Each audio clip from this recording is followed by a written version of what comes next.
Gavumenti ng'eyita mu bbanka yaayo eyatandikibwawo okukwasizaako bannansi okwebbulula mu byenfuna eya Post Bank, Esse Omukago ne bbanka ya Bufalansa eya AFD, nga kino kikoleddwa okwongera okugaziya amakubo gavumenti mw'ejja ssente okukulaakulanya abantu. Okusinziira ku mubaka wa Bufalansa mu Uganda, Virgin Leroy, obuwumbi bwa siringi za Uganda 6 bwe buteekeddwa mu nsawo nga zino za kuyita mu Post Bank okuyambako bannansi.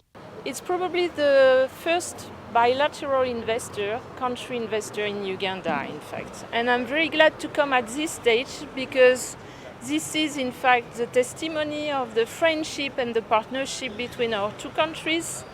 In fact, I celebrated the first anniversary of the French Chamber of Commerce Uganda just. Maka Troyeti owa banka eno mu ggwanga agamba nti Post Bank etuukiriza obukwakulizo bwonna obwetaagisa omuli okukuma obutonde bw'ensi, okuyambako abakyala mu nkulaakulana n'ebirala.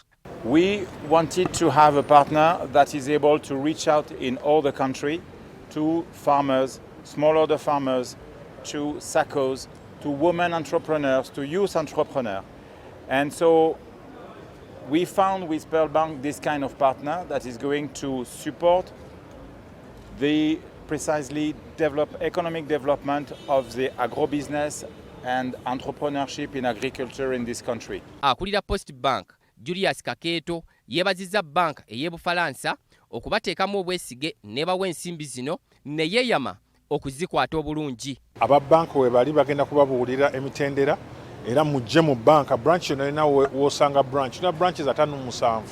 Osanga branch yaffe yingira tukoleko kubanga twategesedde emitendera gyonna egyetaagisa okufuna ssente zino weegiri.